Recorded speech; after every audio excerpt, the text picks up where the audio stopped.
فرمائیں گے. ایک بزرگ تھے, انہوں نے ایک گھوڑا خریدا. گھوڑا جب خریدا تو انہوں نے سوچا کہ شکریہ کے لیے میں 2 رکعت نماز پڑھ لوں, اللہ نے مجھے اچھا گھوڑا دیا. اب 2 رکعت نماز پڑھنے وہ چلا گیا. ایک آدمی سے کہا کہ گھوڑا آپ تھام لو, میں نماز پڑھ کے آتا ہوں اور آپ سے لے لوں گا. اب جب وہ نماز پڑھنے چلا گیا تو بھول گیا اور لمبی نماز پڑھی, لمبی دعا مانگی, اللہ کا شکریہ ادا کیا.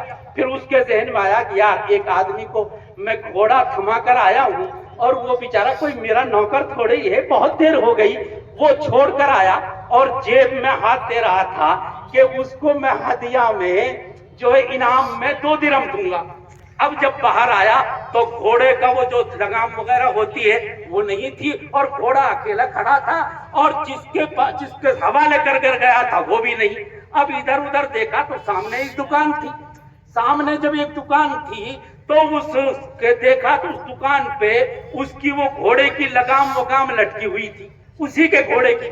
وہ گیا, اس نے کہا کہ یار یہ تو میری لگام, میرے گھوڑے کی لگام ہے.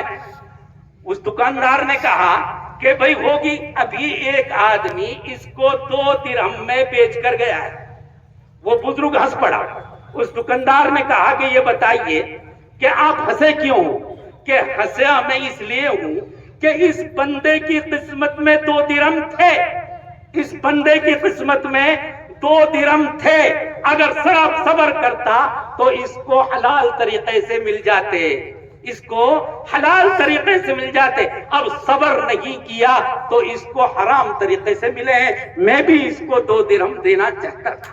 میرے دوستوں اور بزرگوں, یہ چاہیے کہ چاہے الیکس کے ذریعے چاہے کسی بھی لائن کے ذریعے جو پیسہ آ رہا ہے وہ قسمت میں, لیکن اگر صبر کرو گے, محنت کرو گے, کوشش کرو گے, اپنی جان اور مال کی بازی لگاؤ گے, حلال روزی کی اللہ تعالیٰ سے دعائیں کرو گے, حلال روزی کمانے کی فکر میں لگو گے, اللہ تبارک و تعالیٰ اتنی دولت آپ کو حلال طریقے سے دیں گے.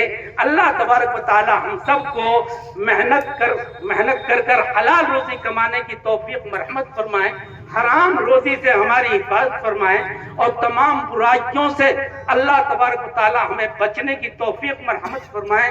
تعلیمی میدان میں اگر ہم آگے بڑھیں گے تو میرے دوست اور بزرگوں, ہر نفع اور نقصان دہ چیز ہماری سمجھ میں آ جائے گی کہ کون سی چیز نفع بخش ہے اور کون سی چیز نقصان دہ ہے.